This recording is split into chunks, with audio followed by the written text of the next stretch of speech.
everyone, and welcome to OTrain's Lunch and Learn series. Today we have a very special guest, Angela McNamee from Wise Therapy, who will be talking to us about 4 strategy to reducing the risk of and preventing injuries in the workplace. Now, this may seem upfront like a very dry topic, but if you're in business and you have employees, then this is a must-watch video because it is just so important. The statistics are scary, especially in Australia, and we'll go over all that for you. So to kick it off today, this is an interactive session. So if you're watching via our website, then there is a Q&A box down the bottom. If you're here live, then type in your name, we'll give you a shout out. And if you have any questions throughout the session today, then please ask them, and I'll interrupt Angela and Shane, and we will ask them the questions then. So Shane, would you mind giving us an update on everything OTrain? Thanks, Emma, and hi everybody. We've had a crazy month yet again, gearing up for the Christmas shutdown. Just pure madness. A couple of new clients come on board, and a couple of clients extending their training rooms and relationships. So, look, nothing specific. Our version 2 rollout is going very well.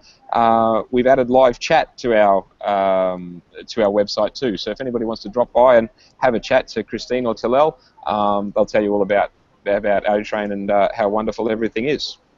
So what's the website there, Shane? www.otrain.com.au. Excellent. Now, just a couple of shout-outs to those that are watching live. Hi, Bill. Hi, Anna. And hi, Stephen. So thanks so much for joining us live, and we hope to bring you a really good lunch and learn session. So now on to our very special guest. Welcome, Angela McNamee. Thank you. Now, Angela, we've had a couple of chats about the topic already, but would you mind, before we get into the nuts and bolts, telling us a little bit about yourself and Wise Therapy and what you do? Yeah, absolutely. So I'm an occupational therapist, and for the last 15 years I've been working in the area of workplace health and safety and workplace rehabilitation.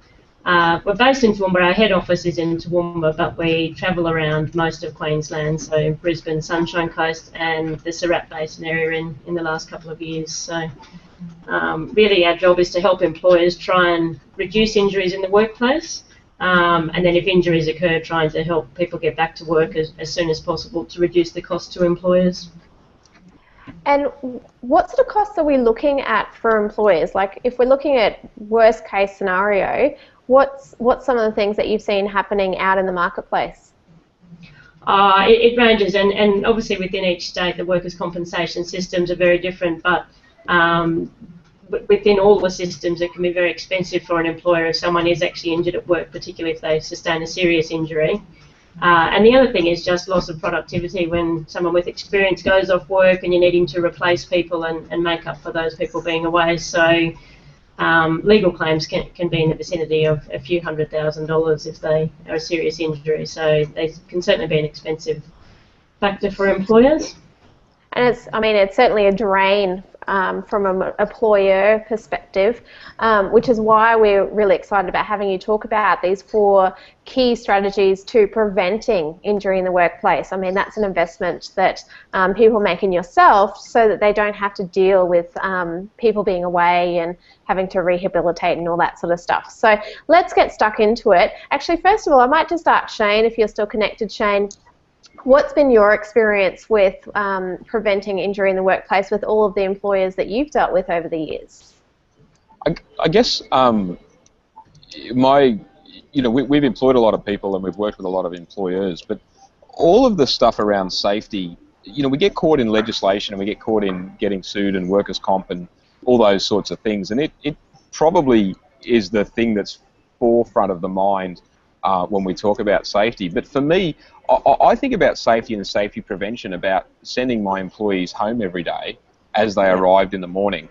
The workers' comp, the fines, the penalties, all those things are one thing. But for me, to look someone's partner, or in one case we had a gentleman who nearly died on site, and 18-year-old, and I had to tell his mother what had happened, and then work with him for nearly 2 years to get him back, not even to his original condition. So to live through that, for me, it's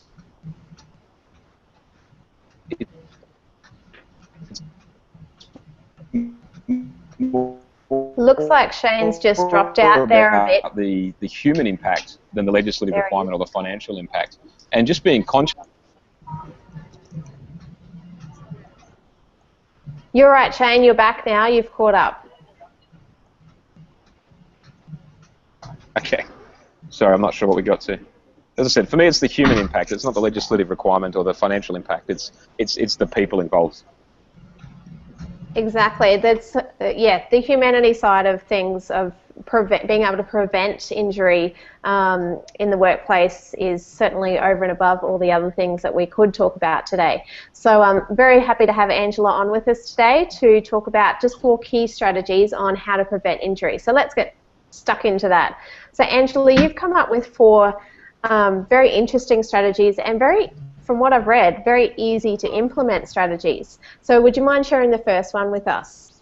Yeah, absolutely. And I guess just quickly touching on what Shane said, I would agree with that. I think too many employers these days see workplace health and safety as a bit of a chore, and they just tick the boxes to meet the legislation requirements, but they don't really think about the fact that there are some simple practical ways to keep their employees safe and happy in the workplace. So I agree that the message needs to be about thinking about the person rather than the overall cost of it, and rather than just ticking the box to meet the requirements.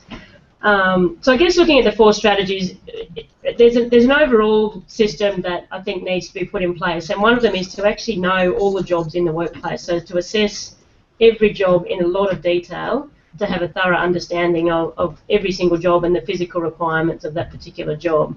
And to me, I see that as the background of everything, and a lot of employers feel they do that, but they don't do it in enough detail to actually get a proper picture of each job that people are required to perform. So I think that's the background before you can even look at the 4 strategies. Absolutely. It's amazing how many people, even just from a HR perspective, don't even have job descriptions. And I mean, if you don't have job descriptions, I can't imagine that they would know exactly what that worker does to be able to assess the risk. Have you come across that? Oh, absolutely, and even people, if they do put the physical requirements in, one that we had recently was a scraper operator, and they said they needed to sit all day and operate hand controls, but once we broke it down into the fact they also have to service that and lift 20-litre drums of oil, and they have to be leaning over doing maintenance on the machine and squatting down for long periods, checking different parts of the machine. There's a lot more physically involved than what the employer had initially thought about. Certainly in Queensland at the moment, they've just changed the legislation, and employers are now able to ask employees if they have any injuries that may prevent them from doing a particular job. But before they can ask that, they have to give a really detailed description of what the actual job is. So I think it's important for employers to really break it down into very specific detail for each job.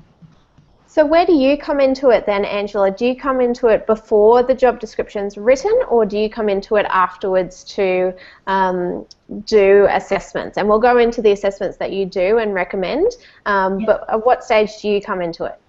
I guess we come in right from the start at actually assessing that job, and as occupational therapists, that's what our expertise is. It's going out and actually really breaking down that job into what's called different tasks, so doing a task analysis. So with the scraper operator, it was everything from, there's controls above shoulder height that people are having to reach above shoulder height quite a bit, so that they need to be aware of that before they apply for that job. And when we gave a list of the physical requirements of the job, it came to about 20 different physical requirements in comparison to sitting all day and operating hand controls. So yeah, we come in right from the start of assessing each job. So right from the start, as in you sit down with the HR team before a job's even advertised sometimes? That's the ideal, and a lot of workplaces that have a whole system set up, they have, once they've got these task analysis done for each job, they actually have that on board, and it's sometimes termed a job dictionary, that they have a job dictionary for each job, and that breaks each job down into the specific components. So the ideal is for each job to have one of those job dictionaries. Yep. We sit down, we speak to the people doing the job, we take video footage, we take still photos, and basically have that thorough analysis of each job and provide the employers with a record of what every job involves. And the reason I ask is I know we have a lot of HR people watching this as well as employers, and I really want to be able to set them up with some sort of framework of a system to follow. And if getting someone like yourself in before a job description is actually written, that's a really important part of the process. So thank you for sharing that first tip. So strategy number 1, just to recap, is to do a manual task risk assessment. Is there anything else that you want to share with us on that topic, Angela?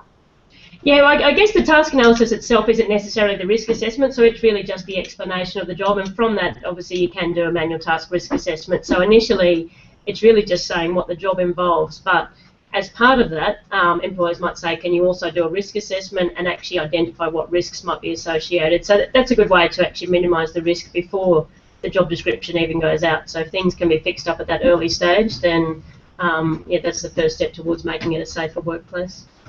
So what does a manual task risk assessment look like then? Yeah, and there's a few different models around. We tend to use one called the Mantra, which is quite a simple one. And the reason we use that is employees can actually get involved in that, and I think it's really important for them to be involved. They do the job every day. They also seem to discuss some of the possible solutions. They talk about it because that's the job they do. And it really looks overall at the risks associated with each body part, so whether there's a high risk associated with neck injuries or a high risk associated with people sustaining shoulder injuries, and it just breaks each task down but also looks at each specific body part to see where the issues are. So.